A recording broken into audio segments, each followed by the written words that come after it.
an inclined plane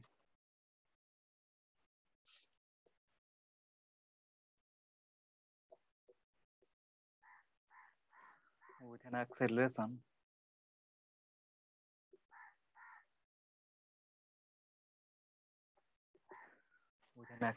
of g/4,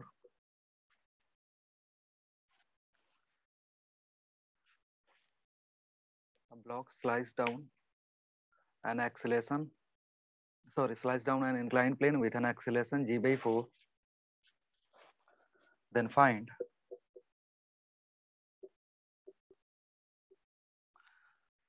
friction coefficient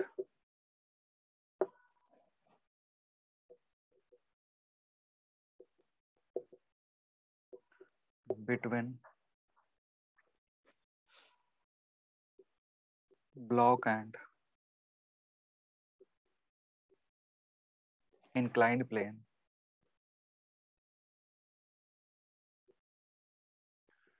if inclination is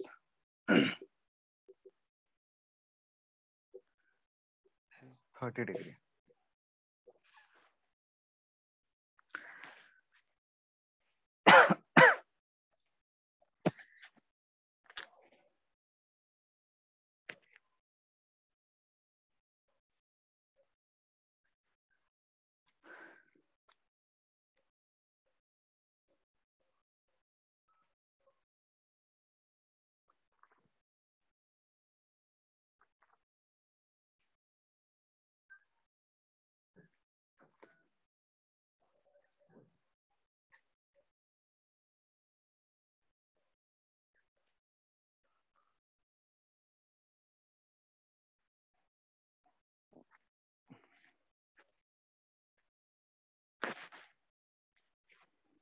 लिख लिया सबने?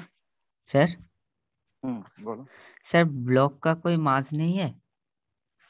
नहीं, मास का जरूरत नहीं पड़ेगा, इसलिए मास नहीं दिया हुआ।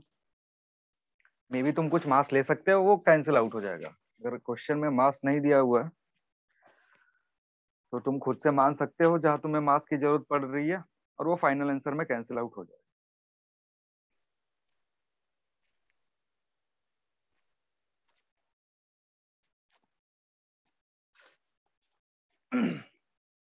देख लियो ना, इसको हटा दें? फ्रिक्शन कोएफिशिएंट का वैल्यू कितना है? वही तो पूछ रहे हैं, वही तो सवाल में पूछ रहे हैं। ओ सॉरी सॉरी। तुम क्या कैलकुलेट कर रहे हो? हाँ?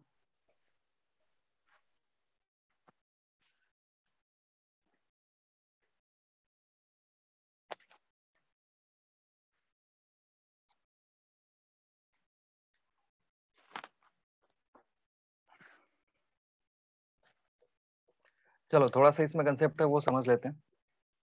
सर √3 इंक्लाइन प्लेन है, 1.732। कितना कितना? फिर से बोलो एक बार। 1.732। 1.732? हाँ वो 1 से ज्यादा आ रहा है, ये कैसे पॉसिबल है? फ्रिक्शन कोएफिशिएंट 1 से ज्यादा नहीं आना चाहिए। सर 1/2√3। 1/2√3। सर 1/2√3। ये सही है। फ्रिक्शन कोएफिशिएंट 1 से ज्यादा नहीं होता है, फ्रिक्शन कोएफिशिएंट 1 से कम होगा हमेशा। ठीक है, तो अगर सर ऐसा कुछ आंसर ला √3/2। दिया तो √3/2। 2। नहीं नहीं, ये सही आंसर है यहाँ पे जो लिखा हुआ है।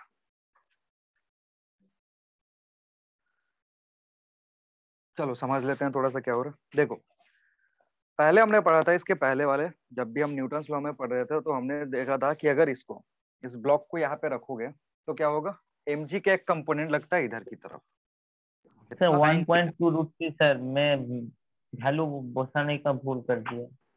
अच्छा ठीक है, कितना लगता है? mg sin थीटा लगता है। ठीक है, इधर की तरफ mg का एक कंपोनेंट लगता है, that is mg sin theta है। ये सबको पता है, बता के रखा है। तो पहले क्या हो रहा था, जब सरफेस स्मूथ था तो ये फोर्स लग रहा था इंक्लाइन प्लेन के लॉन्ग, जिसके चलते एक्सीलरेशन जो था वो था a is equal to g sine theta. ये एक्सीलरेशन था। आ रही बात समझ में?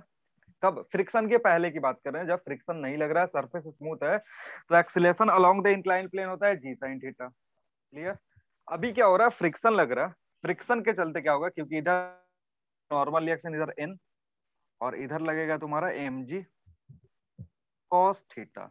अब इस नॉर्मल रिएक्शन के चलते क्या होगा कि यहाँ पे सरफेस रफ है जिसके चलते फ्रिक्शन आएगा and that friction will be f, इसको तुम म्यू इंटू n लिख सकते हो, आया ना। और क्योंकि सरफेस पे ये स्लाइड कर रहा है जिसके चलते ये म्यू के भी तुम लिख सकते हो, ठीक है। तो स्लाइडिंग और उसमें जो भी तुम्हारा स्टैटिक है उसमें डिफरेंशिएट नहीं करना, तो मैं म्यू करके काम कर रहा हूँ। तो ये वैल्यू होगा। अब इंक्लाइंड प्लेन के अलोंग देखोगे, इंक्लाइंड प्लेन के अलोंग अगर तुम नेट फोर्स देखोगे तो कितना होगा, एफ नेट होगा mg sine theta minus mu N लिख सकता हूँ, और म्यू एन को की जगह मैं रिप्लेस कर सकता हूँ mg cos थीटा से, लिख सकते हैं ऐसे। एफ नेट फोर्स अगर इंक्लाइन प्लेन के अलोंग देखोगे तो इतना होगा, ठीक है। और इसी नेट फोर्स के चलते क्या होगा, इसी नेट फोर्स के चलते ये ब्लॉक एक्सेलरेट होगा, क्योंकि ये नीचे की तरफ अगर मूव कर रहा है तो ये फोर्स ज्यादा है, ये फोर्स कम है, यानी नेट फोर्स जो है तुम्हारा कितना है, mg sine theta minus mu mg cos theta. अब इस एफ नेट को हम क्या लिख सकते हैं, mass into acceleration, mass into acceleration means mg sine theta minus mu g cos theta, m cancel out हो जाएगा, जो एक्सेलरेशन होगा it will be g sine theta minus mu g cos theta. तो जब भी एक्सेलरेशन निकालना हो inclined plane के अलोंग, जब भी एक्सेलरेशन कब निकालना हो, इंक्लाइंड प्लेन के अलोंग पूरे में निकालना होगा, और फ्रिक्शन दिया हुआ है तो फिर हम ये फॉर्मूला यूज कर सकते हैं। दिख रहा है ये फॉर्मूला पूरा, जी साइन थीटा माइनस म्यू जी कॉस थीटा, क्लियर है। और जब सरफेस स्मूथ हो जाता है, जब सरफेस जो है तुम्हारा क्या हो जाएगा, स्मूथ हो जाएगा, तो म्यू की वैल्यू 0 हो गया। ये अगर म्यू खत्म हो गया तो ये पूरा टर्म गायब, और ये पूरा टर्म गायब हो जाता है तो एक्सीलरेशन कितना बचता है, जी साइन थीटा बचता है, ठीक है।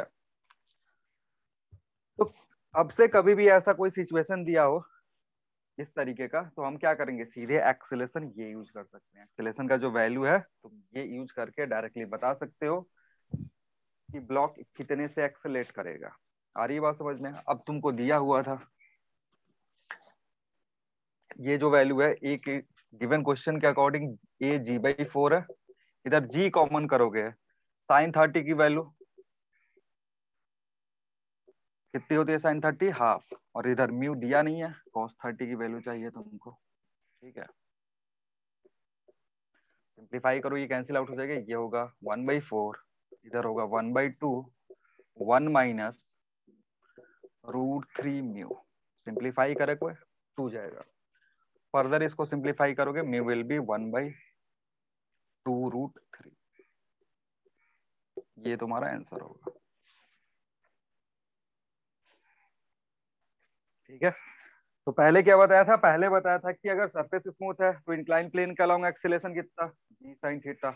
अगर सरफेस रफ है तो इंक्लाइन प्लेन के अलोंग एक्सीलरेशन कितना होगा, जी साइन थीटा माइनस म्यू जी कॉस थीटा। उसकी वैल्यू थोड़ी सी घट जाएगी, क्यों घटेगी, क्योंकि फ्रिक्शन आ गया, फ्रिक्शन ऊपर की तरफ फोर्स लगाएगा, ऊपर की तरफ मोशन जो है उसको क्या करेगा, रिटार्ड करने की कोशिश करेगा, ठीक है। हाँ सर। Yes sir. ये ध्यान रखना इसका।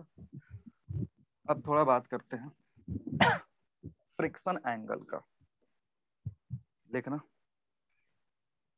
फ्रिक्शन एंगल जिसको हम फाई से रिप्रेजेंट करते हैं।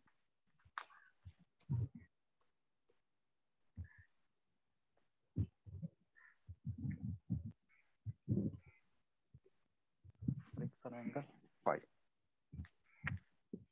देखना angle between contact force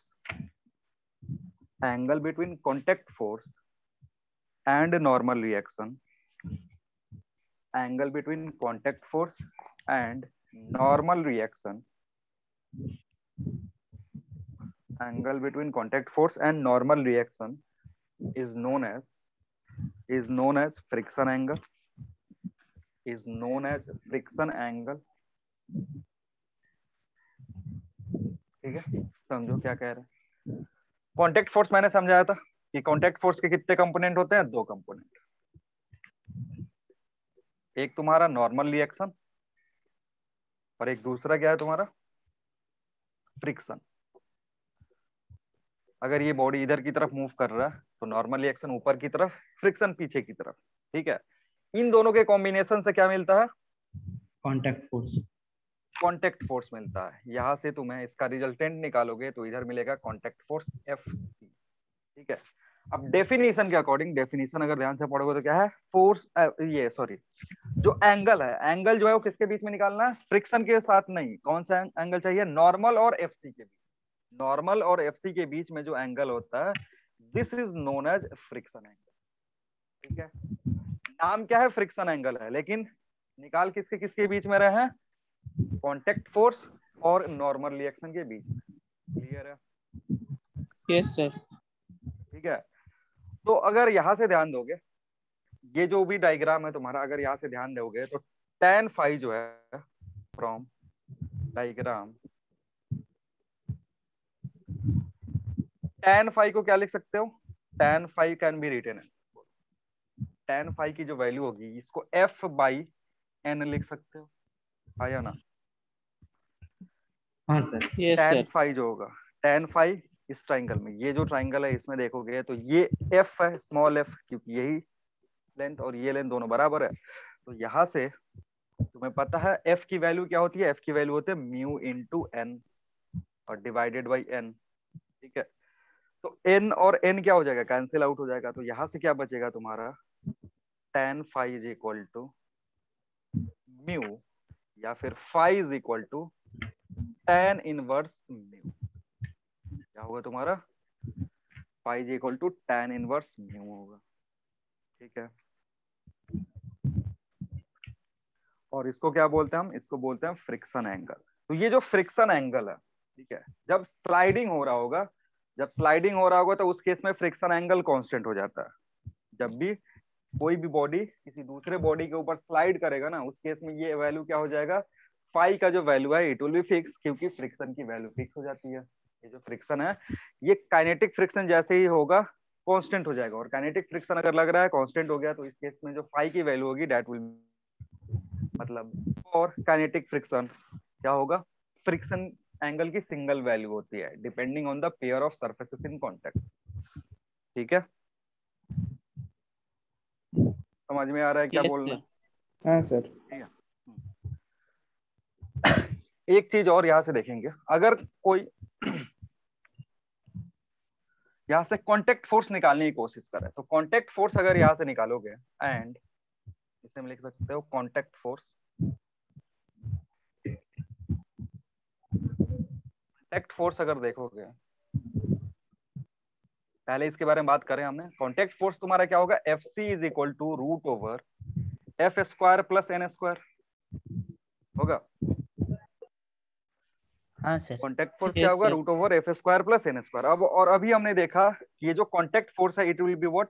it will be, हाँ, ये एफ जो है इसको रिप्लेस कर सकते हैं म्यू इंटू एन स्क्वायर से, ये हो जाएगा। अब इससे n कॉमन करोगे तो अंदर क्या बचेगा? 1 प्लस म्यू स्क्वायर। ये तुम्हारा क्या है? कांटेक्ट फोर्स है, this is your contact force. ठीक, अब देखो अगर सरफेस स्मूथ रहता, सरफेस जो है वो क्या रहता? स्मूथ रहता, तो म्यू की वैल्यू कितनी होती? 0।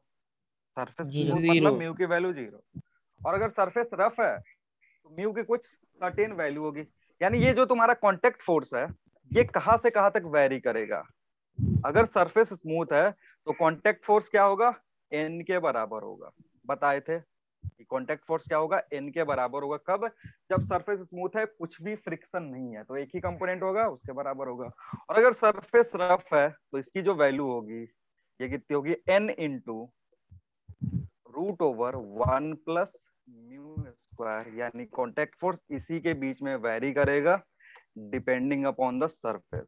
सरफेस कैसा है? अगर रफ है, स्मूथ है, उसके अकॉर्डिंग सेम बॉडी पे जो तुम्हारा कांटेक्ट फोर्स है वो डिफरेंट डिफरेंट हो सकता है।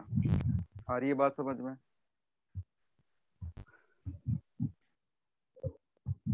यस ये सर। किसके लिए? स्मूथ सरफेस के लिए। ये किसके लिए? रफ सरफेस के। अगर सरफेस की रफनेस बहुत ज्यादा है तो ये वैल्यू और बढ़ती जाएगी। तो इसका ध्यान रखना। एक और इम्पोर्टेंट एंगल होता है इसमें, फ्रिक्शन के केस में एक और इम्पोर्टेंट एंगल होता है, and that angle is known as angle of repose.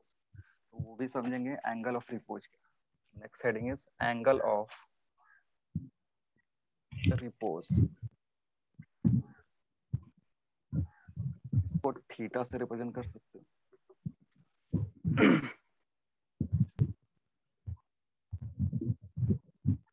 Sir बोलो।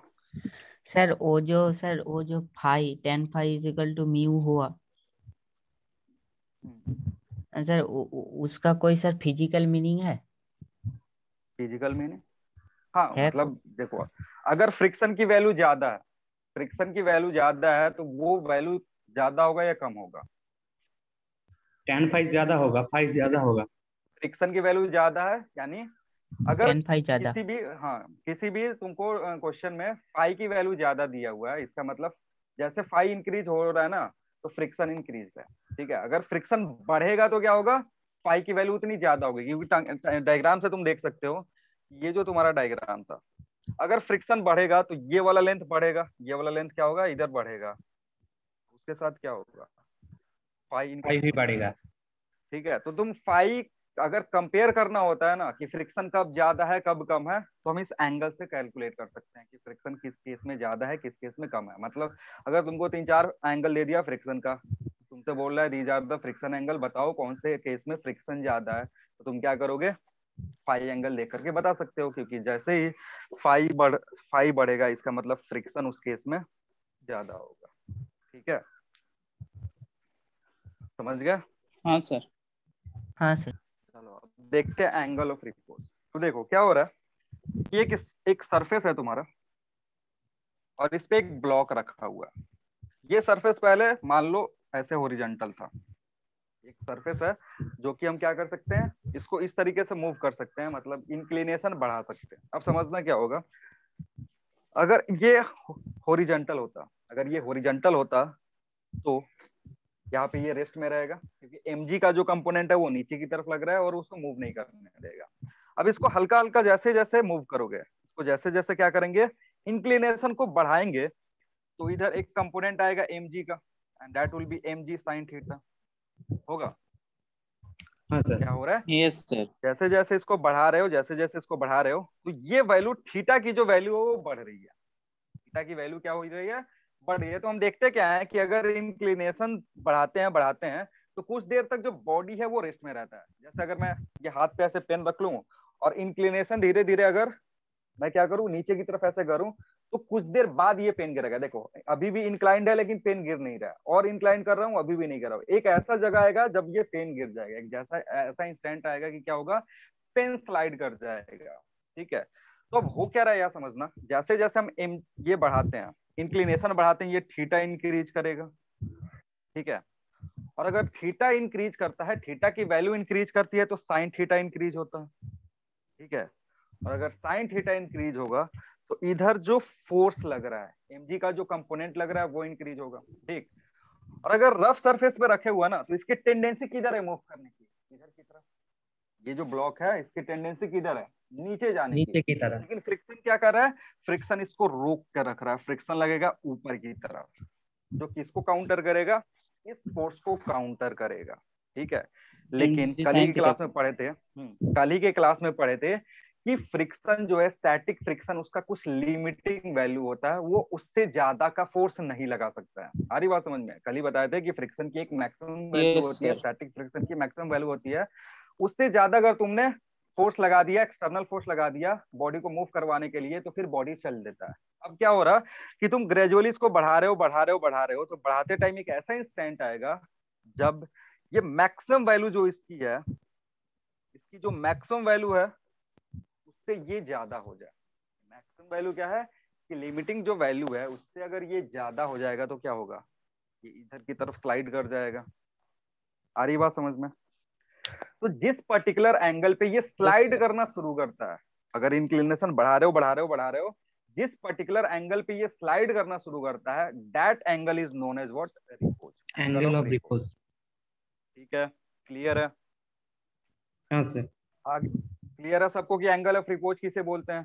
कौन सा एंगल है ये? जिस एंगल पे किसी इंक्लाइंड प्लेन पे ब्लॉक जस्ट स्लाइड करना स्टार्ट करे। मतलब पहले कौन से कंडीशन में था? रेस्ट किस में कंडीशन में आ गया? रेस्ट में था, स्टैटिक में था, अभी किस में आ गया? काइनेटिक में आ गया। मतलब स्लाइड काइनेटिक में आ गया सर। Yes sir. स्लाइड करेगा। तो स्लाइड करवाने के लिए क्या कंडीशन होना चाहिए उसकी बात करेंगे। तो मान लो ये एक इंक्लाइंड प्लेन था और एंगल थीटा के लिए ये जस्ट इस पे स्लाइड करना शुरू कर दिया। mg साइन थीटा, इधर फोर्स लगेगा, इधर जो फोर्स लगेगा इट विल बी मैक्सिमम। ठीक है, और मैक्सिमम फोर्स की वैल्यू मैंने बता के रखी थी कि म्यू एस एन होता है। क्लियर? और नॉर्मल रिएक्शन इधर की तरफ होगा n, जिसको काउंटर कौन कर रहा होगा? mg cos थीटा काउंटर कर रहा है। ठीक है, तो यहाँ पे अगर देखोगे तो क्या होगा? जब mg, ये कब तक रोक के रखेगा? जब तक mg साइन थीटा की वैल्यू म्यू एस एन के बराबर ना हो जाए, इतना देर तक रोक के रखेगा। Yes sir. है कि नहीं? इस वैल्यू तक रोक के रखेगा जब तक mg साइन साइन थीटा की वैल्यू इससे कम रहेगी, तब तक वो रुका रहेगा। जैसे उससे ज्यादा होगी तो स्लाइड हो जाएगा। तो हमें क्या चाहिए? इस एंगल के बाद वो जस्ट स्लाइड करना शुरू करे, यानी ये कंडीशन सेटिस्फाई होना चाहिए। इस कंडीशन, यहाँ से जो एंगल निकलेगा that will be the maximum angle, जिसके बाद इंक्लिनेशन शुरू हो जाएगा। ठीक है, अब समझते हैं। एन जो होगा, एन की वैल्यू क्या लिख सकते हो? mg साइन थीटा जो है it can be written mg as cos theta. Mu S mg cos theta. और यहाँ से ध्यान से देखोगे तो mg उड़ गया, mg चला गया, तो बचा क्या तुम्हारे पास? इसको इधर ले जाओ। Theta tan sir tan theta आ जाएगा। tan theta is equal to mu s, so theta will be tan inverse mu s. ठीक है, ये तुम्हारा थीटा जो है इसको क्या बोलते हैं? एंगल ऑफ रिपोज बोलते हैं। और ये क्या है? tan inverse mu S.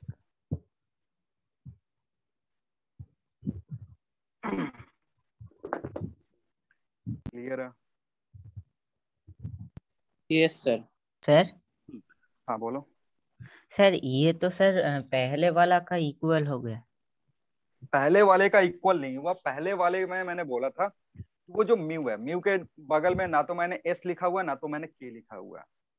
अगर पहले वाले का केस देखोगे तो वहां पे ना एस लिखा हुआ है ना ही के लिखा हुआ है। ठीक है, तो वो उसके साथ ना स्टैटिक और कोई काइनेटिक दोनों हो सकता है सर। दोनों हो सकता है। जो पिछले वाला एंगल हमने बात करा था फ्रिक्शन एंगल का, उसमें क्या है ना, फ्रिक्शन एंगल जो फाई से रिप्रेजेंट कर रहे थे, उसमें क्या है कि अगर बॉडी तुम्हारा रेस्ट में है, ठीक है, तुम उसको मूव करवाने की कोशिश करोगे तो फ्रिक्शन लगेगा। इट मे बी एनीथिंग, इसकी वैल्यू कुछ भी हो सकती है। जैसे कल वाले क्लास में बताए थे ना, ये 10 न्यूटन भी हो सकता है, 20 न्यूटन भी हो सकता है, 30 न्यूटन भी हो सकता है। और बॉडी का मास कितना दिए थे? मास दिए थे, वेट दिए 100 थे 100। न्यूटन। ठीक है, तो 100 न्यूटन। अभी देखना, अभी अगर यहाँ से फ्रिक्शन एंगल निकालोगे, मान लो 10 पे तुम फ्रिक्शन एंगल निकाल लो, तुमने क्या करा? 10 न्यूटन का फोर्स लगाया जिसपे 10 न्यूटन ब्लॉक पीछे की तरफ लगा रहा है। तो अगर इस केस में तुम फ्रिक्शन एंगल निकालोगे तो tan फाइव विल बी 0.1। कितना होगा? 0.1 होगा। इस केस के लिए निकालोगे तो tan फाइव की वैल्यू कितनी होगी? 0.2 होगी। ठीक है ना?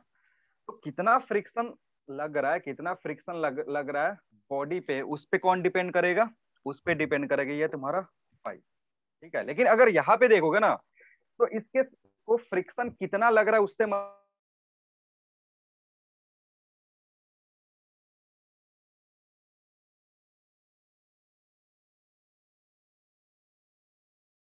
है ना, ये प्रॉपर्टी रिप्रेजेंट करता है एक इंक्लाइंड प्लेन का, ताकि उसका इंक्लिनेशन कितना हम कर दे, जो ब्लॉक उस पे रखा हुआ है वो स्लाइड कर जाए। ठीक है, आ रही बात समझ में? हाँ किसका सर। प्रॉपर्टी है? ये यस सर। इंक्लाइंड प्लेन का प्रॉपर्टी है। और उस पे जो ब्लॉक रखा हुआ उसकी प्रॉपर्टी है कि कितना एंगल, हम कितने एंगल से इंक्लाइंड प्लेन को टिल्ट कर दे ताकि क्या हो जाए, ब्लॉक स्लाइड करना शुरू कर दे। लेकिन ये क्या है? ये तुमको फ्रिक्शन की वैल्यू, फ्रिक्शन कंपैरिजन करने का एक तरीका है। ठीक है ना? अगर वैल्यू बढ़ा रहे हैं 10 से 20 का 30 का, वैल्यू चेंज हो रहा है। और इसी को अगर हम स्टैटिक फ्रिक्शन से काइनेटिक फ्रिक्शन में कर देंगे, मतलब काइनेटिक फ्रिक्शन कितना हो गया? 50 न्यूटन पीछे की तरफ लग रहा है। तो यहां से अगर निकालोगे तो tan फाइव में भी ऑल्सो व्हाट? 0.5। ठीक है, अब इसी मोशन में, इस दौरान में एक ऐसा इंस्टेंट है व्हेन फ्रिक्शन एंगल और एंगल ऑफ रिपोज सेम हो सकता है। एंगल ऑफ रिपोज किसके लिए डिफाइंड है? बस ओनली फॉर इंक्लाइंड प्लेन, लेकिन इसमें ऐसा कुछ रिस्ट्रिक्शन नहीं है। ये हॉरिजॉन्टल के लिए डिफाइंड है, वर्टिकल के लिए भी डिफाइन कर सकते हो, इंक्लाइंड के लिए भी डिफाइन कर सकते हो, लेकिन एंगल ऑफ रिपोज कब आता है? एंगल ऑफ रिपोज की इंक्लाइन जरूरत प्लेन के दौरान। इंक्लाइन जब कोई ओनली बॉडी इंक्लाइन इंक्लाइन, हाँ ओनली इंक्लाइन प्लेन पे जरूरत पड़ेगा। और एक कंडीशन ऐसा है कि जहां पे अगर यहाँ पे लिमिटिंग सिचुएशन हो, यहाँ पे क्या हो जाए तुम्हारा, लिमिटिंग सिचुएशन हो जाए, जैसे कल के केस में मैंने 60 न्यूटन का लिमिटिंग सिचुएशन बताया था, तो इस केस में अगर फ्रिक्शन एंगल निकालोगे, वो फ्रिक्शन एंगल तुम्हारा एंगल ऑफ रिपोज के बराबर हो जाएगा। आ रही बात समझ में? हाँ सर। क्लियर है? हाँ सर। हाँ, तो ये ध्यान रखना, दोनों अलग अलग चीज है। एक इंक्लाइन प्लेन के लिए डिफाइन है और एक फ्रिक्शन के लिए डिफाइन है। फ्रिक्शन किसी भी सरफेस पे लग रहा, कैसा भी सरफेस हो, इंक्लाइंड हो, हॉरिजॉन्टल हो, वर्टिकल हो, उससे फर्क नहीं पड़ता। ठीक है ना? समझ में आ गया सबको? और कोई कंफ्यूजन? तो यहाँ से एक कंडीशन लिख सकते हैं, जो नीचे वाला, ये वाला नहीं लिख रहे हो ना, फिर से ये समझाने के लिए था। जो एंगल ऑफ रिपोज वाला कंडीशन लिखो, उसके बाद देखना है कि अगर तुम्हारे पास क्या होगा, नोट में लिख सकते हो, for sliding, for sliding along an inclined plane, incline plane पे स्लाइड करने के लिए एक कंडीशन होना चाहिए कि tan थीटा जो है तुम्हारा, it must be greater than mu S. किसी भी इंक्लाइन प्लेन पे क्या होने के लिए, किसी भी इंक्लाइन प्लेन पे स्लाइडिंग होने के लिए, स्लाइड कब होगा? when tan phi is greater than mu s। जब तक ये कंडीशन सेटिस्फाई नहीं होगा, स्लाइडिंग नहीं होगा। आ रही है बात समझ में? यानी ब्लॉक कब तक यस स्लाइड सर। नहीं करेगा? until tan phi, sorry tan theta is less than equal to mu s। जब तक ये कंडीशन होगा, जब तक ऐसा कुछ कंडीशन होगा, ब्लॉक स्लाइड नहीं करेगा। स्लाइड कब करेगा? इस कंडीशन में करेगा। ठीक है? और ये आया कहां से, वही वो भी समझा दे रहे हैं। स्लाइड करने के लिए mg sin थीटा जो होना चाहिए, it must be greater than mu N. Slide कब करेगा? जब इंक्लाइन प्लेन के तरफ नीचे जो फ्रिक्शन से फोर्स लग रहा ज्यादा है, होगा जब। फ्रिक्शन से ज्यादा होगा। यहाँ से सिंप्लीफाई करोगे, ये तुम्हें मिलेगा। तो स्लाइडिंग अलोंग इंक्लाइन प्लेन क्या होना चाहिए? ये कंडीशन होना चाहिए। और अगर ये कंडीशन सेटिस्फाई नहीं होगा, तो फिर स्लाइडिंग नहीं होगा along the inclined plane, block उसी पे रुका रहेगा। आ गया समझ में? हाँ सर। दो सवाल करते हैं इससे रिलेटेड, लिखना। Find tension in the string, tension in the string for given configuration.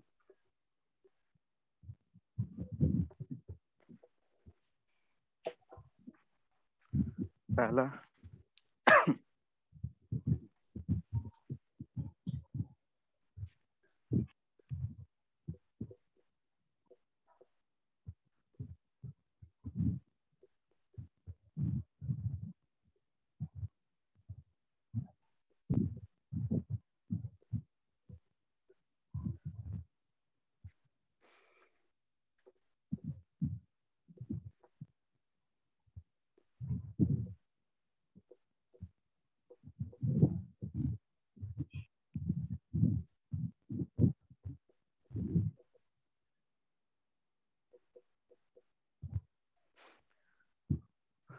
इन दोनों केस में जो धागा बंधा हुआ,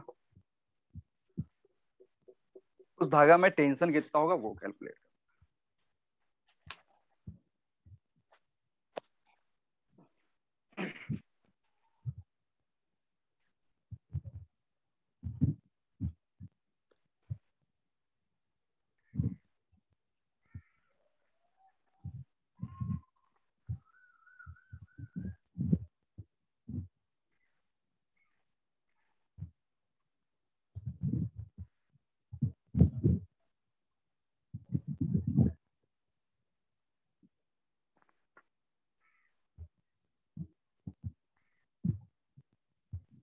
कौन माइक में फूक रहा है इतना?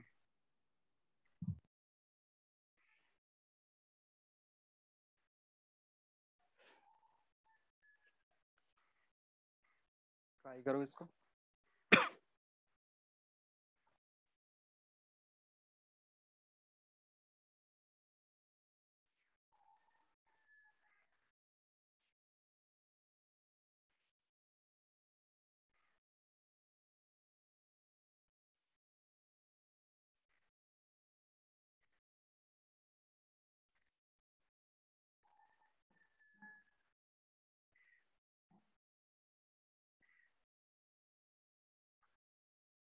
तो इसके अकॉर्डिंग वो जी का वैल्यू 10 लूंगा ना, 9.8।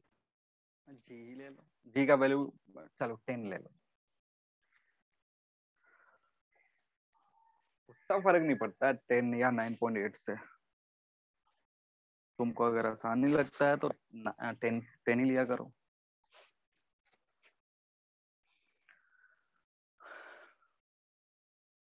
चलो 37 और 53 का वैल्यू तो पता होना है ना सबको, साइन 37 यस और सर। हाँ वो मैंने बताया हुआ। चलो अब यहाँ पे समझते हैं। देखो ये जो टेंशन है ये कब लगेगा, जब ये ब्लॉक नीचे की तरफ स्लाइड करने की कोशिश करे। यस ये सर। जो यहाँ पे रस्सी लगा हुआ है, इस रस्सी में टेंशन कब आएगा, जब ये ब्लॉक इस साइड स्लाइड करने का कोशिश करे। ठीक है, तो हमारा सबसे पहला काम क्या होगा ना, हम चेक करेंगे कि क्या ब्लॉक स्लाइड कर रहा है। दोनों कंडीशन में पहला हमारा काम क्या होगा कि क्या ब्लॉक स्लाइड करने की कोशिश कर रहा है। अब देखो यहाँ पे देखोगे तो यहाँ पे तुम्हें दिया हुआ है 37, यानी पहले tan 37 का वैल्यू देख लो। tan 37 कितना होता है, नहीं याद है कोई दिक्कत नहीं है, ये हाँ सर, बना 3/5। हाँ 3/5। 3 और ये होता है 3/5 होता है। tan बोल रहा हूँ, tan 3/4। 3/4 होगा, सॉरी सर। 3/4 मतलब 0.75। ठीक है, सर 4 अब न्यूटन यहाँ होगा पे टेंशन पहले वाले पे। किसमें किसमें कितना, 4 न्यूटन। 4 न्यूटन। चलो 4 न्यूटन एक आंसर है। समझो यहाँ tan 37 तुमने निकाला तो कितना आया, 0.75 आया। तो यहाँ पे अगर देखोगे सर तो क्या पहले वाले में tan 0 और सेकंड वाले में 32। 32 यहाँ पे, चलो देखो पहले वाले में यहाँ पे 0। पहले वाले में 0। देखो यहाँ पे अगर देखोगे tan की जो वैल्यू है, tan थीटा की जो वैल्यू है, क्या वो ग्रेटर देन म्यू है या फिर लेस देन म्यू है। tan फाइव की लेस जो देन वैल्यू म्यू यहाँ है। से कैलकुलेट लेस कर देन रहे हैं म्यू।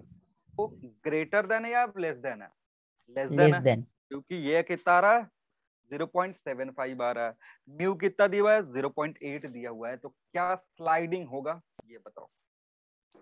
स्लाइडिंग नहीं होगा। स्लाइडिंग नहीं नहीं होगा, होगा तो अगर सर। स्लाइडिंग नहीं होगा तो टेंशन कितना होगा, 0 0 0 होगा, होगा। क्योंकि इस रस्सी को काट दोगे ना तो भी कोई फर्क नहीं पड़ रहा। अगर इस रस्सी को काट दो यहाँ पे तो भी कोई फर्क नहीं पड़ेगा, क्योंकि यहाँ पे जो फ्रिक्शन फोर्स है ना वो स्टैटिक कंडीशन का है, and that friction is sufficient enough to counter mg sin theta. mg sin theta को क्या कर रहा है, फ्रिक्शन ही बैलेंस कर दे रहा है, फ्रिक्शन ही बैलेंस कर दे रहा है। तो इस टेंशन की हमें जरूरत भी नहीं है। रस्सी अगर काट दोगे तो भी ये ब्लॉक यहाँ पे रुका ही रहेगा, यानी इस केस में टेंशन की वैल्यू कितनी होगी, 0 होगी। क्लियर है, आ रही बात समझ में। Yes sir. तो ये तुम ऐसे ऑप्शन मतलब जो भी तुम्हारा थोड़ा सा लॉजिक लगा के कर सकते हो। अगर मान लो लॉजिक नहीं लगा रहे हो तो तुम्हें नॉर्मल मेथड से चलना होता। नॉर्मल मेथड मतलब क्या, सर कि तुम नॉर्मल क्या करते, मेथड से माइनस आ रहा है इसलिए 0 बोला। नॉर्मल मेथड से माइनस आएगा। हाँ, तो अगर नॉर्मल मेथड से करोगे तो इधर होगा mg sin थीटा, इधर टेंशन t मानोगे, और इसके चलते एक फ्रिक्शन है जो सरफेस है उसके चलते फ्रिक्शन आएगा, that will be mu. n की वैल्यू होगी mg cos थीटा, इतना होगा। अब तुम्हें टेंशन निकालना है तो tension will be how much, अगर बैलेंस करोगे तो mg sin थीटा जो होगा it will B t plus mu mg cos theta. अगर यहां से निकालते हो ना, यहां से निकालोगे तो tension will be less than 0। Tension की जो वैल्यू आएगी वो क्या होगा, 0 से छोटी होगी, मतलब नेगेटिव होगा। और टेंशन कभी नेगेटिव नहीं हो सकता है, टेंशन या तो 0 होगा या फिर उसकी वैल्यू पॉजिटिव होगी। तो नेगेटिव आने का मतलब है ना कि टेंशन का वह कोई रोल नहीं है, सर मतलब टेंशन 0 है। हाँ बोलो। सर मेरा वो -4 निकला था तो मैंने सोचा कि 4 न्यूटन होगा। हाँ तो खुद से मॉडिफाई मत करा करो ना, टेंशन खुद से सोच सकते थे कि क्या निगेटिव हो सकता है। अभी तक जितना सवाल कर रहे हैं उसमें कहीं टेंशन को मैंने नेगेटिव बताया हुआ है, सर नहीं बताया ना। हाँ बोलो। नहीं। सर सर इसके केस में जो जो फ्रिक्शन है तो वो तो एक्सेलरेशन होगा m g sine theta minus mu m g cos theta. किस केस में? वो जिस केस में सर आप बोला था फर्स्ट केस जो दिया था आपने, वो जो आप लिखा था एम जी साइन थीटा, इसमें तो हाँ, फ्रिक्शन है तो वो तो होगा m g sine theta minus mu g cos theta जो एक्सीलरेशन होगा। एक्सीलरेशन क्यों होगा? वो तो रस्सी से बंधा हुआ है।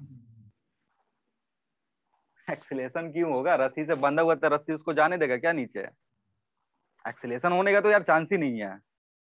रस्सी उसको पकड़ के रखा हुआ है, तो रस्सी अगर पकड़ के रखा हुआ है तो एक्सीलरेशन ऐसे भी नहीं होगा। तो हमें पता करना है ना कि रस्सी का कंट्रीब्यूशन है कि नहीं। पहले वाले केस में रस्सी का कोई कंट्रीब्यूशन नहीं है, क्योंकि फ्रिक्शन जो है वो सफिशियंट है, बॉडी को मूव करने नहीं दे रहा है।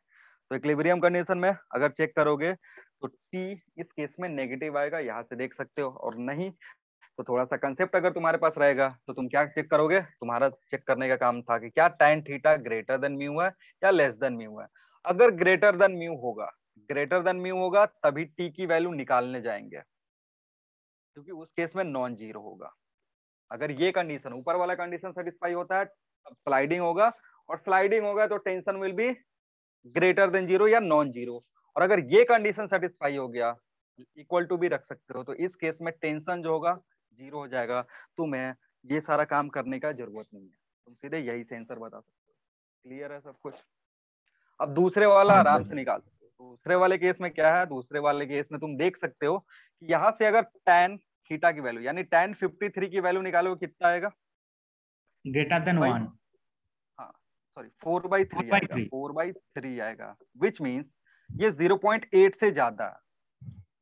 0.8 से ज्यादा है, तो यहाँ कंडीशन क्या लग रहा है?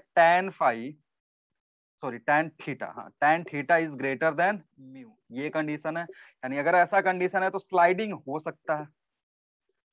अगर ये कंडीशन सेटिस्फाई होता है तो क्या होता है? स्लाइडिंग हो सकता है। अब स्लाइडिंग होने से कौन रोकेगा? टेंशन रोकेगा, रस्सी रोकेगा, रस्सी उसको स्लाइड नहीं होने देगा। तो अगर रस्सी स्लाइड नहीं होने दे रहा है तो इस केस में तुम्हें ये तुम्हारा एम जी साइन 53 और इधर टेंशन और एक फोर्स और लगेगा, that is m g mu m g cos 53। इसको सिंप्लीफाई करोगे, यहाँ से टेंशन की वैल्यू आ जाएगी 32। क्लियर है सबको? कर लोगे ऐसा सवाल अगर आएगा तो? हाँ सर। हाँ सर। हाँ सर। इस बार फ्रिक्शन से सवाल पूछा था? जो भी पेपर देने गए थे उनको दिखा कि फ्रिक्शन से कोई सवाल था? अरे हाँ या ना तो बोलो, था कि नहीं? याद ही नहीं तो है वो क्या कि देखने फ्रिक्शन? का समय ही नहीं मिला। अच्छा यार, तो बाद में आके कम से कम देखना चाहिए था ना कि क्या क्या क्वेश्चन है तुमको मिला हुआ। बाद में लाके सीधे फेंक ही दिया हो कि हमको देखना ही नहीं है, इतना बेकार बेकार क्वेश्चन दिया हुआ है। हाँ सर। एक बार दे, नहीं नहीं वो ऐसा थोड़े करते हैं, सर इस बार एनालाइज फिर कैसे फिजिक्स करोगे? का क्वेश्चन बहुत टफ हुआ है, सब बोल रहा था। अरे पता नहीं कैसे सबको टफ लग रहा है। टफ इसलिए लग रहा है क्योंकि टाइम ही नहीं मिला था ना बच्चों को। टाइम अगर मिलता, 1 घंटे से ज्यादा अगर टाइम हाँ मिल सर, जाता ना वो उनको सर सॉल्व करने। सीरियसली सर, वो इस बार वो मेथड अलग से कर देने से टाइम का एकदम हम्म बर्बाद हो गया। क्वेश्चन जो है एकदम टफ नहीं है, बहुत आसान है। आराम से 120 स्कोर हो सकता था, ठीक है ना? 120 ऐसे आंख पलक झपका के स्कोर 120 हो सकता था फिजिक्स में। लेकिन वही टाइम में जब जब ये कम हो जाता है ना तो प्रेशर ये बढ़ जाता है, और प्रेशर बढ़ जाएगा तो आता हुआ सवाल भी बच्चों से नहीं होगा। और इस बार थोड़ा पैटर्न अलग था, जिसके चलते 20-25 मिनट तो बच्चों का वेस्ट ही हाँ हुआ है। सर। मिनिमम 20-25 मिनट वेस्ट हुआ है, बताए थे पहले ही दिन कि उसके चलते क्या हुआ, फिजिक्स में टाइम ही कम बचा, और टाइम कम बचा फिर बच्चे टेंशन में कर नहीं पाए हैं। तो इस बार जो सबसे ज्यादा सफर करा है वो फिजिक्स सब्जेक्ट करा है। बच्चे लास्ट में वैसे भी करते हैं, फिजिक्स नीट वाले बच्चे लास्ट में ही करते हैं, इसलिए फिजिक्स में बहुत लोगों के कम मार्क्स आने वाले हैं, बहुत सारे लोगों के। जिसने फिजिक्स पहले कर दिया होगा ना वो अच्छा स्कोर करेगा। जिसने भी फिजिक्स स्टार्टिंग में ही कर दिया, जिसको होता है ना कि फिजिक्स मेरा फेवरेट है, तो कोई कोई स्टार्ट कर देता है फिजिक्स से ही, तो उसके अच्छे मार्क्स आएंगे। क्योंकि वो जो फ्री माइंडेड स्टार्टिंग में कर रहा होगा, तो मे बी उसका हो सकता है कि दूसरा कोई सब्जेक्ट इफेक्ट ना पड़ जाए। मे बी बायोलॉजी में टाइम ना बचा हो, या फिर उस पे केमिस्ट्री में टाइम ना बचा हो। क्लियर है? मैं ऐसा नहीं जानता, सब बोल रहे थे, मैंने तो नहीं दिया। हाँ वो ऐसा मतलब टफ नहीं है, वो मॉडरेट टाइप है, उसको टफ नहीं बोल सकते हैं, क्योंकि मैंने बताया था कि 30 क्वेश्चन 30 सेकंड, ऐसे 30 क्वेश्चन दिए हुए हैं तुमको जिसमें 30-30 सेकंड लगेंगे। उसी दिन मैंने तुमको बताया था। पढ़ लोगे, जिस जो जो हाँ टॉपिक सर। का सवाल आएगा मैं एक बार डिस्कस सर आपके करके साथ ही बताऊंगा। नीड दूंगा सर, आप भी हमारे मेरे साथ फॉर्म फिलअप कर लेना। हाँ ठीक, वैसा होता है ना तो सारे बच्चे एलिजिबल हो जाते हैं। कोशिश करा है ना कुछ लोग, वहां पे पढ़े हो ना न्यूज, 35 उसको लाख में आज ही, पेपर बिक रहा था। हाँ हाँ हाँ। हाँ तो ऐसा नहीं यस करना है, सर। पढ़ाई करो। ऐसा कुछ नहीं करना, नहीं तो तुम भी जेल जाओगे और साथ साथ हम भी जाएंगे, तो हमको अभी जेल नहीं जाना है। चलो थोड़ा सा कंसेप्ट और आगे बढ़ाते हैं, लेकिन मैक्सिमम सर फोर्स मुन्ना भाई रिक्वायर्ड। एमबीबीएस में जैसा है। हाँ हाँ वही वही। अच्छा, मैक्सिमम मत लिखो, ऐसे लिखो, मिनिमम लिख दो, minimum force required, minimum force required to slide a block, slide a block along a horizontal plane.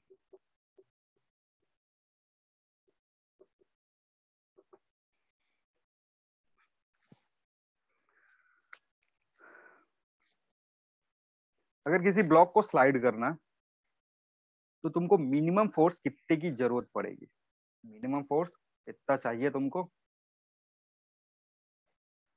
वो देखेंगे। ठीक है, अब समझो, जब ब्लॉक को स्लाइड करना होता है ना, कभी भी ब्लॉक को स्लाइड करना है, तो हम जो फोर्स लगाते हैं उसके दो ऑप्शन है, या तो तुम ऐसे धक्का दोगे थीटा एंगल पे, या फिर इसको क्या करोगे, पुल करोगे थीटा एंगल से। ये दो सिचुएशन है।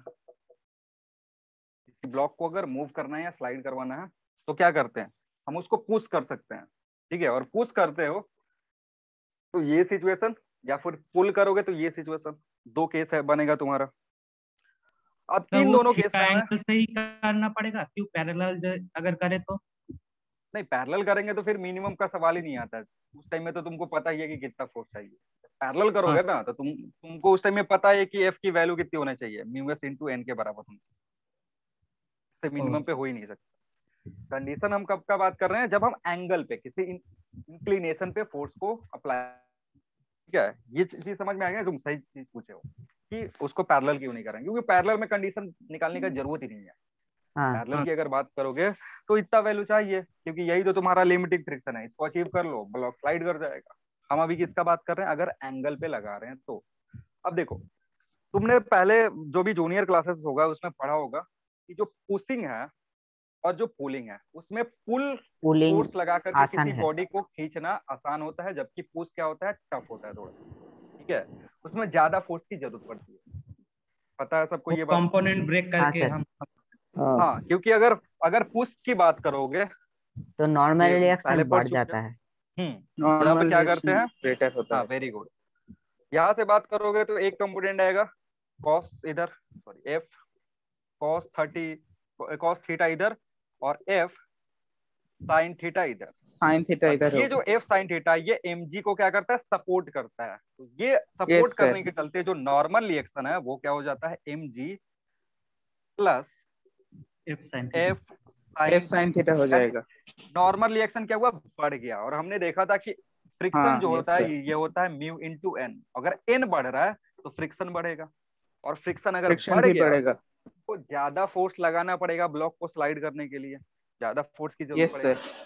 ठीक है ना, तो इसलिए हम क्या बोलते हैं, जो पुश करना है और जो पुल करना है उसमें हम चूज क्या करेंगे, पुल करना चूज करेंगे, पुश नहीं करेंगे, क्योंकि हमारा जो फोर्स है उसका एक कंपोनेंट फ्रिक्शन को बढ़ा रहा है। फोर्स का कौन सा कंपोनेंट, वर्टिकल कंपोनेंट जो है वो फोर्स ऑफ फ्रिक्शन को इंक्रीज कर रहा है। तो हम फ्रिक्शन क्यों इंक्रीज करवाएंगे, हम उसको डिक्रीज करवाएंगे ताकि हमारा क्या हो, काम आसान हो जाए, क्योंकि फ्रिक्शन बढ़ता है तो हमें ज्यादा मेहनत लगता है।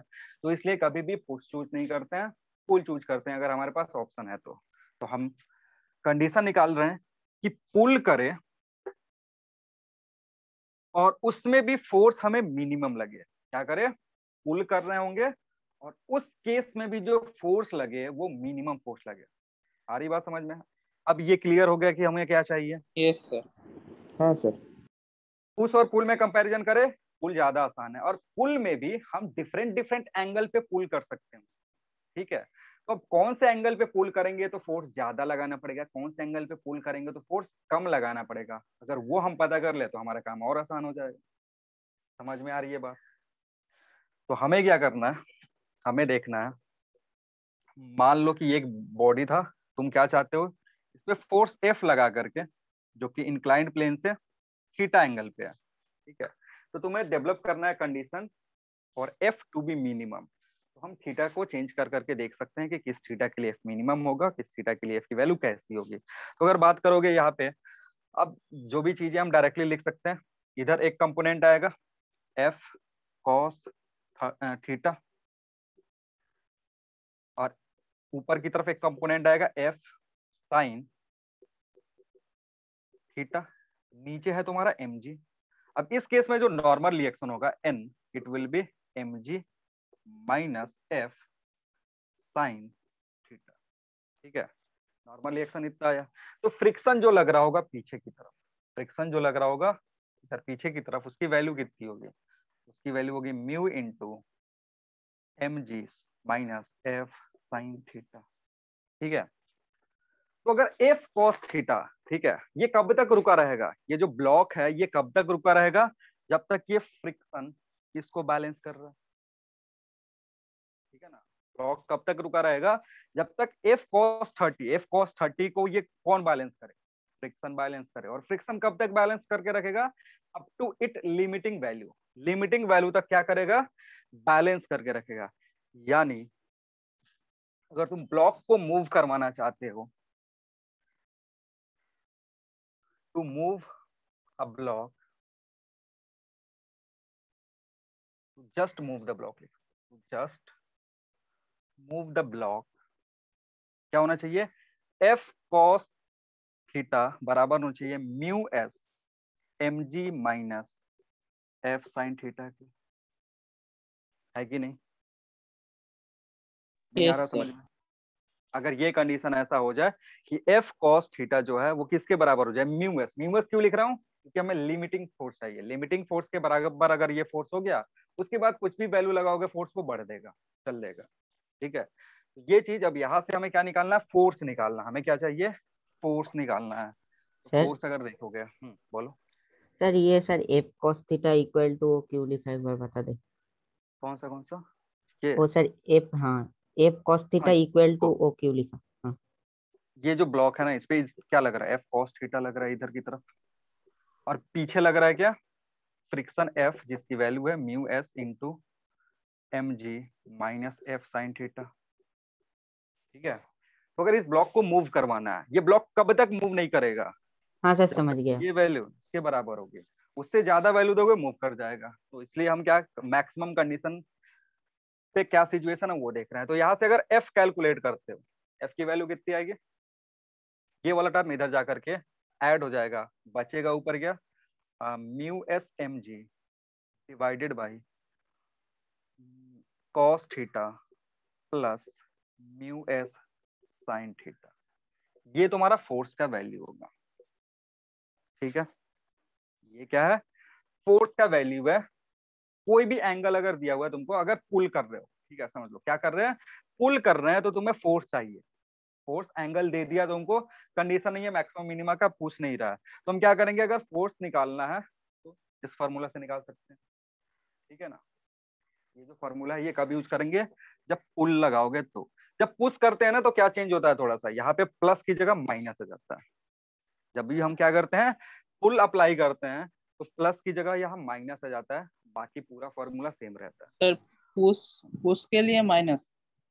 हाँ सॉरी, पुश के लिए माइनस हो जाएगा, ये पुल का कंडीशन। अब देखो यहाँ पे क्या हो रहा है ना, ओके अगर देखोगे फोर्स को मिनिमम करने के लिए, सुन लो एक मिनट, फोर्स को मिनिमम करने के लिए, अब इसको इसको और इसको तो तुम चेंज नहीं कर सकते हो, मिनिमम करना है, म्यू एस की वैल्यू चेंज नहीं होगी, क्योंकि म्यू एस क्या है, प्रॉपर्टी है यस कॉन्टेक्टिंग सर। सरफेसेस का। एम जी तो चेंज होगा नहीं, क्योंकि मास तुमने फिक्स कर लिया, जी तुम्हारा कांस्टेंट है। चेंज क्या होगा, ये नीचे वाला वैल्यू थीटा तुम्हारे हाथ में है, तुम एंगल किस एंगल पे फोर्स लगा रहे हो वो तुम चेंज कर सकते हो।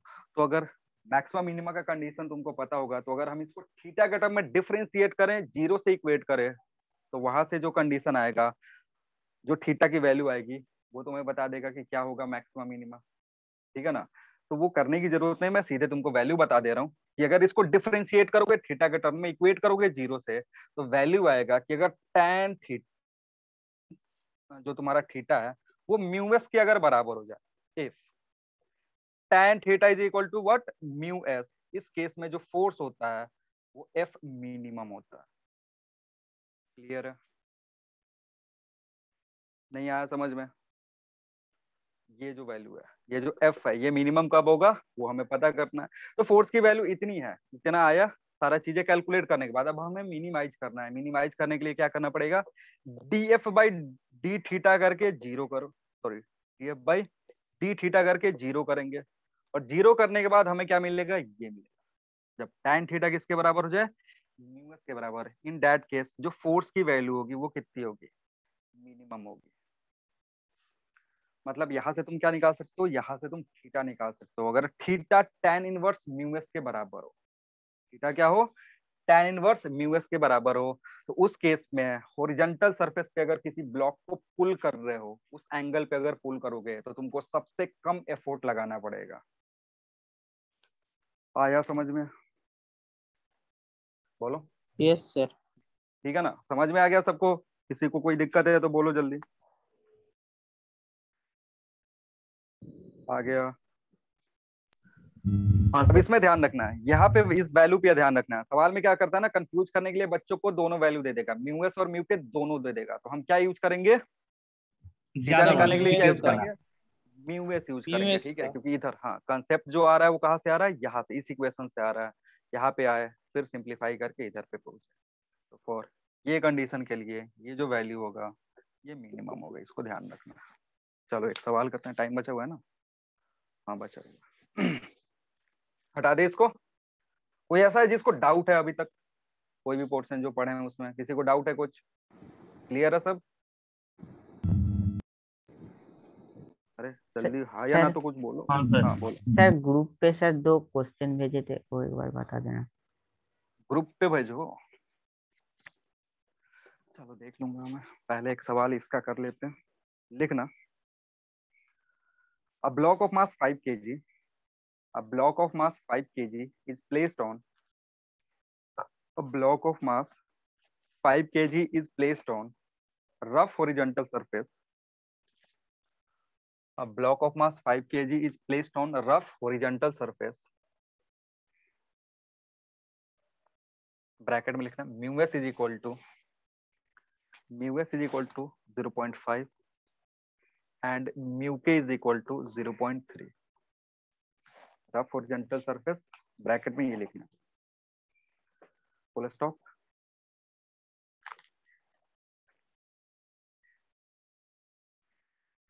full stop. A force, a force, a force F starts to act. A force F starts to act, starts to act on this body, starts to act on this body, starts to act on this body at an angle, at an angle theta, at an angle theta, at an angle theta, full stop. Then find, then find, then find a minimum value of force, minimum value of force required to move the block, minimum value of force required to move the block.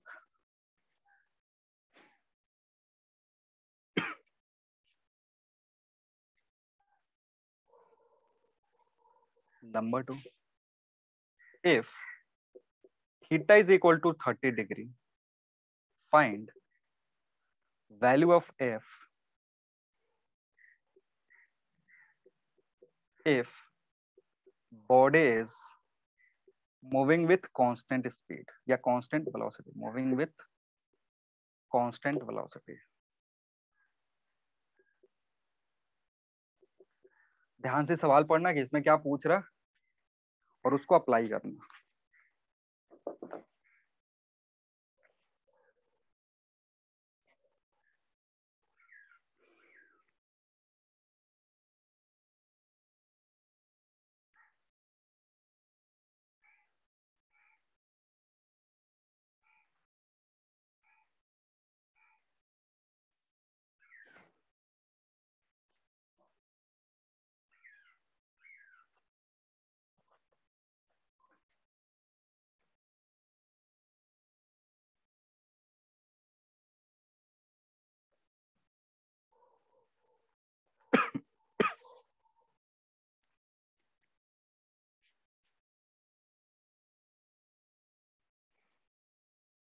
Try करो थोड़ा देर, तब तक मैं वो सवाल देख लेता हूँ क्या है।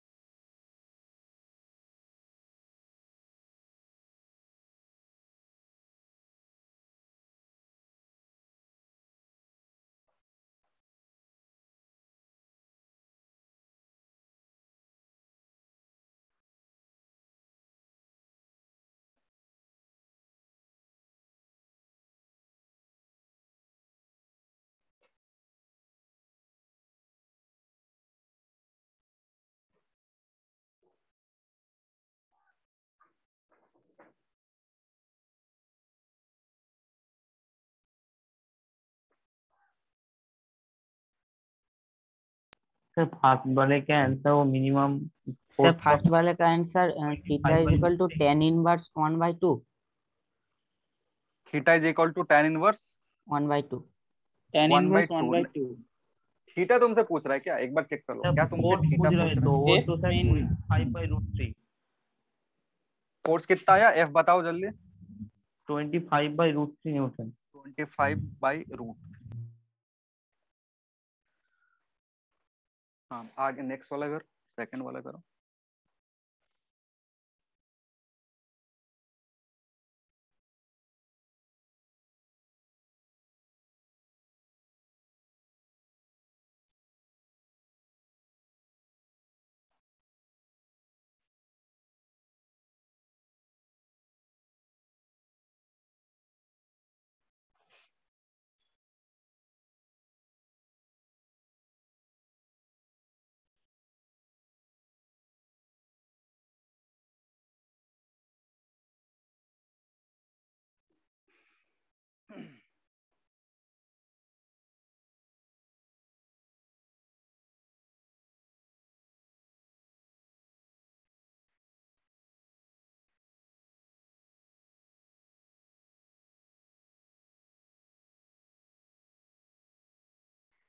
सर बी का जो आंसर है 100/2√3+1।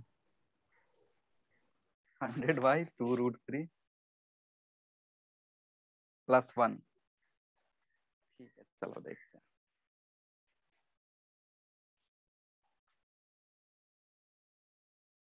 कर लिया सबने? चलो समझते हैं। क्वेश्चन तो मैंने वो तुम्हारा वाला देख लिया, अब इसको करते हैं। बोर्ड दिख रहा है?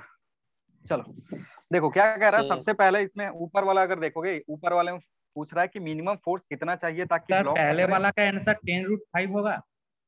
10√5 में हाँ देखता सर हूँ, 10√5। कैलकुलेट कर रहे हैं।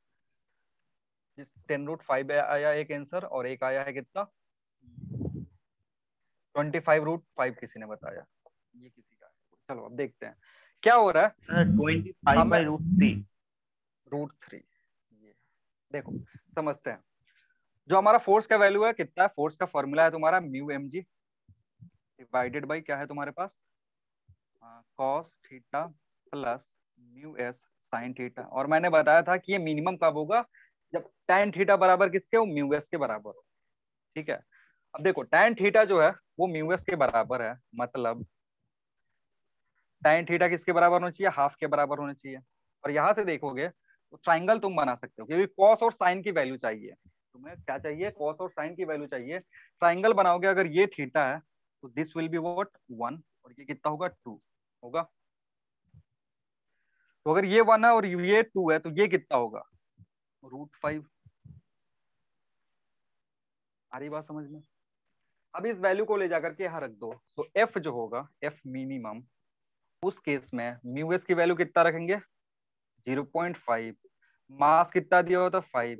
जी को 10 ले लो, डिवाइडेड बाई कॉस थीटा की वैल्यू कितना रखोगे? यहाँ से कॉस थीटा देखो कितना है, 2/√5 है। समझ में आ रहा है क्या कर रहे हैं? सर ये हाँ सर सर। ट्रायंगल सर क्यों ड्रॉ? ट्राइंगल इसलिए ड्रॉ करे है ना कि सिचुएशन ये है तुम्हारा, ये सिचुएशन है कि tan थीटा की वैल्यू जब 1/2 के बराबर होगा तो फोर्स मिनिमम होगा। ठीक है ना? अगर इसमें देखोगे ना तो यहाँ tan का ही है क्या? इधर tan कहीं दिया हुआ है? नहीं दिया हुआ, क्योंकि इधर cos है और इधर sin है। तो थीटा से तुम्हें cos और sin की वैल्यू पता करनी पड़ेगी, उसके लिए ट्राइंगल ड्रॉ कर सकते हो। ये ट्राइंगल इजी है, यहाँ से sin theta cos theta easily निकाल सकते हो। कैसे? क्योंकि तुम्हें पता है ये क्या होता है, tan थीटा होता है P/B। हम एक ऐसा ट्राइंगल ड्रॉ कर दे जिसका परपेंडिकुलर 1 हो, बेस 2 हो, उसके लिए थीटा की जो वैल्यू होगी वो हाफ के बराबर होगी। तो अगर परपेंडिकुलर 1 है, बेस 2 है, तो हाइपोटेनस कितना होगा? √5। √5।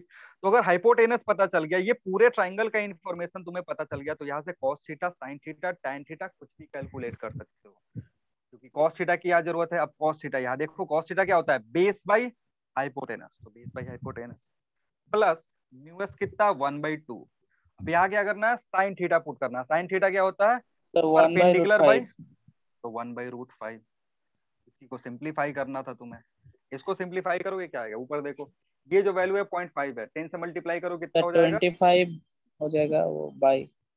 हाँ 25, ये ऊपर ही लेके चले जाओ, तो √5 डिवाइडेड बाई, क्या से डिवाइड करोगे? समझो ये जो 5 है ना, मैंने उसको ऊपर लेके चला गया, तो यहाँ बचेगा 2 प्लस हाफ, और 2 + ½ कितना होगा?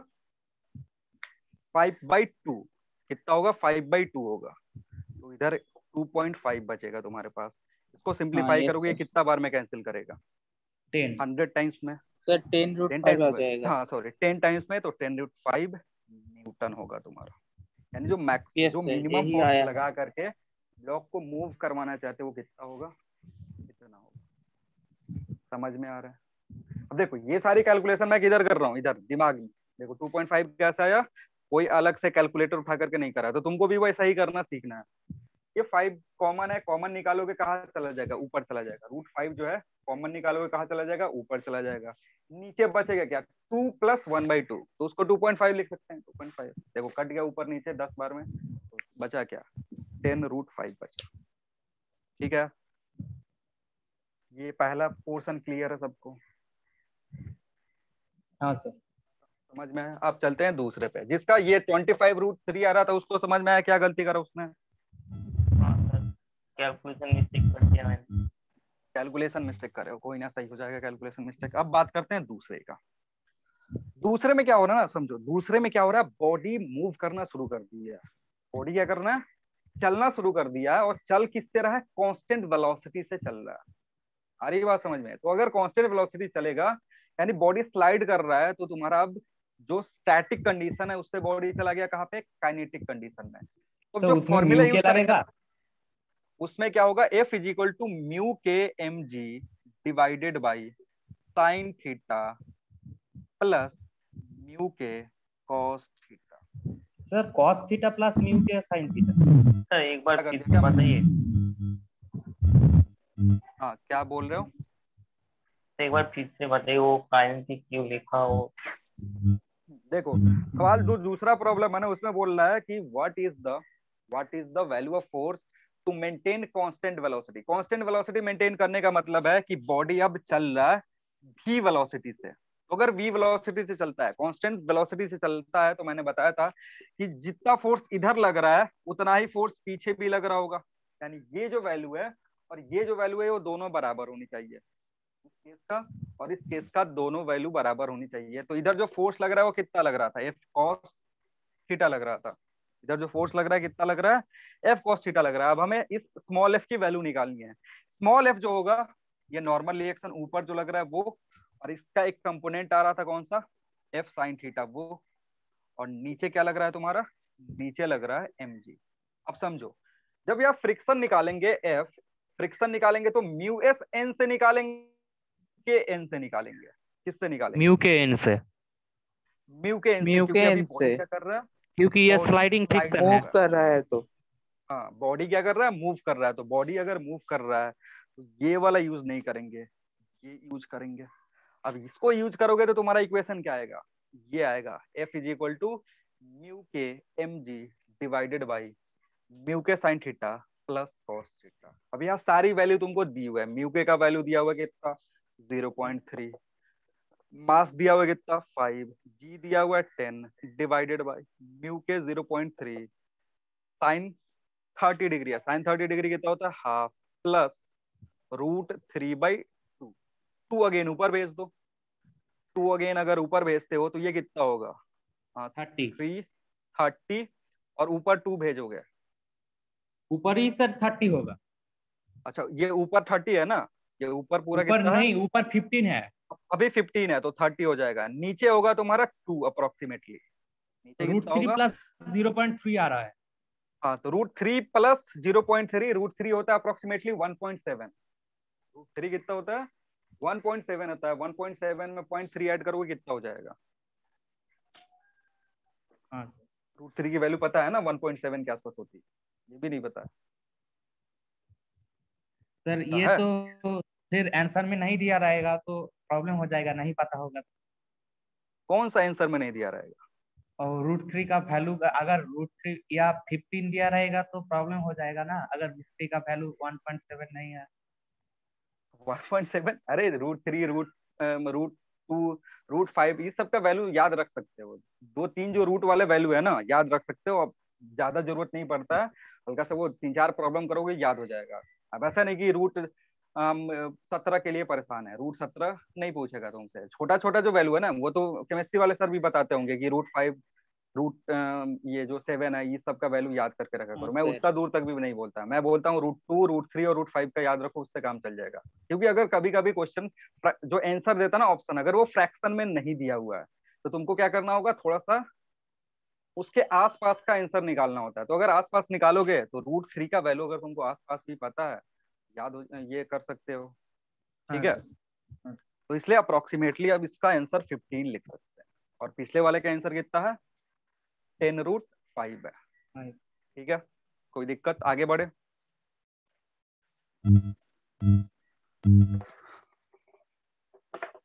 अब यहाँ भी अगर देखोगे ना तो जितना फोर्स बॉडी को स्लाइड करने के लिए चाहिए, जितना फोर्स बॉडी को कांस्टेंट वेलोसिटी से स्लाइड करने के लिए चाहिए ना, उसको मूव करवाने से वो फोर्स कम है, क्योंकि अगर तुमने देखा तो ये आ रहा है 10√5 और ये कितना आ रहा है 15 के आसपास आ रहा है, ये 10√5 और ये कितना है 15 है, दोनों में कौन सी वैल्यू ज्यादा है और कौन सी कम है, 10√5 ज्यादा है। तो इससे भी कंपेयर कर सकते हो कि जब जस्ट हमको जब स्लाइडिंग करवाना था तो उस इंस्टेंट पे ज्यादा फोर्स लगाना पड़ता है, कि जस्ट उसको स्टार्ट करना है, वो रुका हुआ था, आपने सर बोला था स्टार्ट करना है। पहले ज्यादा फोर्स, फिर फोर्स कमा देंगे तब भी चलेगा। फिर कांस्टेंट वेलोसिटी से चलने लगेगा अगर फोर्स कम कर दोगे तो भी, उसके लिए सारी कंडीशन हम डिस्कस कर चुके हैं। चलो तो फ्रिक्शन अभी यही तक रखते हैं, टाइम भी ज्यादा हो गया। तो जिसने सवाल पूछा है ना, सवाल सबने रीड करा हुआ है, सवाल जो भी है वो सबने रीड करा हुआ है, हाँ सर। ठीक है। उसमें देखो क्या हो रहा है ना कि 2 पर्सन है ए और बी, ठीक है, और ए और बी क्या कर रहा है, ये ड्रम लेके रखे हुए हैं, एक ड्रम पीट रहा है और दूसरा ऑब्जर्व कर रहा है। जो सवाल मैंने पढ़ा अभी पूरा तो बढ़िया से सॉल्व कर नहीं सकते हैं, बस तरीका बता दे रहा हूँ क्या हो रहा है तुम्हारा। ए और बी 2 आदमी है, ये एक्सपेरिमेंट कर रहे हैं, ठीक है। अब हो क्या रहा है ना कि एक ड्रम को पीट रहा है, दूसरा ड्रम को देख रहा है, ठीक है। तो मान लो सवाल क्या है वो मैं छोड़ रहा हूँ, और इधर हवा चल रहा है यू स्पीड से, क्या हो रहा है हवा चल रहा है इधर यू स्पीड से, तो अगर ये ड्रम को पीटेगा तो इधर से साउंड जो आएगा, साउंड भी वेलोसिटी से चल के इधर पहुंचेगा। सारी बात समझ में क्या हो रहा है, ये इधर से इधर पहुंचेगा, ये अगर ड्रम पीट रहा है और ये देख रहा है, ये ड्रम ड्रम पीटा तो इसके पास साउंड पहुंचा, लेकिन उस साउंड पहुंचने में कितना टाइम लगा, T1 टाइम लगा, ठीक है। अब इस केस में क्या होगा ना, जब ये इसका विंड का स्पीड और साउंड का स्पीड सेम डायरेक्शन में रहेगा तो वो वेलोसिटी को इंक्रीज कर देगा। क्लियर है? जब ऐसा सिचुएशन होगा कि ये भी इधर चले और ये भी इधर चले तो उस केस में क्या होगा, इंक्रीज कर देगा। और ये डिस्टेंस तुम्हारा डी दिया हुआ है, अगर डी दिया हुआ है तो तुम यहां से लिख सकते हो D is equal to U plus भी इंटू टी वन, देख सकते हैं। अब सिचुएशन क्या होना, रिवर्स हो गया, ए चला गया बी के जगह पे और बी चला गया ए के जगह पे। ठीक है, अब क्या होगा, विंड तो ऐसा ही चलेगा, विंड अपना डायरेक्शन थोड़ी चेंज कर देगा ए और बी के अकॉर्डिंग। ए और बी ने अपना पोजीशन चेंज कर लिया। अब ये ड्रम पीटेगा तो ड्रम से जो साउंड निकला उसका स्पीड कितना है, भी है, लेकिन अब ये इसके अपोजिट डायरेक्शन में। और यहां से इक्वेशन लिखोगे तो डी विल बी क्या होगा तुम्हारा, भी माइनस यू इंटू टी। आ रही बात समझ में? हाँ सर। तो ये कंसेप्ट यूज करना था और इसी को यूज करके सॉल्व करना। ट्राई करे थे ऐसे तुम? एक केस में नहीं सर। एयर जो है, एयर सपोर्ट कर रहा है किसको, साउंड के स्पीड को, और एक केस में क्या कर रहा है, अपोज कर रहा है। कभी पंखा के सामने अगर चिल्लाओगे ना तो उसके पीछे जो खड़ा आदमी होता है उसको वॉइस कम सुनाई देता है। कभी फील करे होगे इसके कि इधर फैन चल रहा है और फैन के सामने अगर खड़ा होकर के हम चिल्लाए और फैन के पीछे कोई आदमी खड़ा है तो उसको क्या देगा, आवाज पहुंचती नहीं है कभी कभी, क्योंकि तुम्हारा जो साउंड है वो जो फैन का जो एयर स्पीड है उससे वो फ्लो करके दूसरे डायरेक्शन में चला जाता है। सर ये मैंने कंसेप्ट यूज करोगे सॉल्व वो होगा। सर हाँ साउंड का अलग वेलोसिटी नहीं पकड़ा था। मैंने सोचा कि साउंड का वेलोसिटी ही विंड का वेलोसिटी होगा। नहीं नहीं, ये कैसे हो, साउंड का अपना वेलोसिटी होता है। वेव, जो साउंड वेव है ना उसका एक पर्टिकुलर वेलोसिटी होता है in air medium, in liquid medium और इन सॉलिड मीडियम, वो पढ़ेंगे जब हम साउंड पढ़ेंगे तो। और विंड अलग चीज है, विंड की स्पीड, जिस स्पीड से विंड चल रहा है वो अलग चीज है, वो अफेक्ट कर सकता है साउंड की स्पीड को जो यहाँ पे दिया हुआ। ठीक है, और कोई डाउट? सर अब ट्राई करना हो जाएगा। हाँ बोलो। सर सर मैं एक बोल। भेजा था ग्रुप से, एक बार देख लेना। कौन सा सॉल्यूशन क्या भेजे थे तुम, बताओ तो। एक पार्टिकल है जिसमें एक प्रोजेक्टाइल मोशन के सीख रहा है और एक डाउनवर्ड के तरफ सीख रहा है। बोलते दोनों का टाइम कैसा लगेगा, सेम डिफरेंट? सर आप तो बोला था जो कोई भी पार्टिकल कोई एक पॉइंट से बहुत सारे पार्टिकल ऊपर की तरफ नीचे की तरफ बहुत सारे पार्टिकल फेंका है तो मैक्सिमम टाइम लगेगा जो अपवर्ड डायरेक्शन में है सेम स्पीड से है तो नीचे की तरफ तो वो मिनिमम टाइम लगेगा। बाकी प्रोजेक्टाइल जो मोशन होगा उसमें डिफरेंट डिफरेंट टाइम लगेगा, बट जिसमें वो ग्राउंड से हिट करेगा उसका वेलोसिटी सबका सेम होगा। बट सर इस स्टेटमेंट को तो सर दिया रहता है both time same answer. Both time same वो की वेलोसिटी से फेंक नहीं रहा होगा, वो ड्रॉप कर रहा होगा। जब ड्रॉप करते हैं तो टाइम सेम लगता है। एक ड्रॉप करेगा और अलग अलग डायरेक्शन में, देखो जैसे ड्रॉप करना और थ्रो करना ये दोनों अलग अलग सिचुएशन है। हमने जो ऊपर पढ़ा हुआ है ना उसमें क्या है कि वेलोसिटी जो है सारे पार्टिकल का सेम है। अगर जो तुम्हारा क्वेश्चन है अगर उसमें ऐसा दिया हुआ है कि एट स्टार्टिंग सारे पार्टिकल का वेलोसिटी सेम है तो जो मैं लिखा है वो करेक्ट होगा। ठीक है, एक बार मैं सवाल पढ़ लूंगा तुमने क्या भेजा हुआ है, फिर मैं नेक्स्ट क्लास में बता दूंगा क्योंकि अभी दूसरा क्लास है। नेक्स्ट क्लास में मिलते हैं। चलो थैंक यू एवरीवन। और सवाल ना इस क्लास स्टार्ट होने से पहले भेजा करो ताकि मैं एक बार पढ़ लूं, फिर बीच में ये बंद करके रुक रुक के पढ़ना पड़ता है। सर चलो ए फिर वाले मिलते हैं में नेक्स्ट। बोल रहा है कि ड्रॉप कर रहा है एंड बी वाले में बोल रहा है कि प्रोजेक्ट कर रहा है। हाँ तो अगर प्रोजेक्ट और ड्रॉप करेंगे तो फिर सिचुएशन जो मैंने नोट लिखा है वो ऐसा हुआ है नहीं। मैंने नोट में क्या बोला था कि अगर सेम स्पीड से सारे पार्टिकल को फेंक रहे हैं अब उनका जो टाइम ऑफ फ्लाइट होगा उसका कंपैरिजन हमने करा था। उसके बाद में अगर ड्रॉप कर रहे हो ना, एक को क्या कर रहे हो, ड्रॉप कर रहे हो, मतलब यू जीरो हो गया। अगर यू जीरो हो गया तो फिर जो मैंने नोट लिखवाया था वो वैलिड नहीं है। इस केस में क्या होगा, अगर एक पार्टिकल को इधर फेंक रहे हो, ड्रॉप कर रहे हो और एक पार्टिकल को प्रोजेक्ट कर रहे हो इधर की तरफ कुछ वेलोसिटी से, तो जब वो टाइम हिट करेगा ना ग्राउंड पे तो उस केस में उसका वो जो टाइम लेगा वो सेम लेगा। क्योंकि अगर सेम हाइट से किसी भी प्रोजेक्टाइल को थ्रो करते हैं और यू स्पीड से नीचे की तरफ ड्रॉप करते हैं तो वो जितना टाइम लेता आने में वो सेम लेता है। इसलिए वो ऐसा दिया हुआ है। तुम नोट जो पढ़े हो वो अलग चीज है कि उसमें सारे पार्टिकल की वेलोसिटी सेम थी, ऊपर नीचे दाएं बाएं जिसको फेंक रहे हैं सबका सेम। हो गया?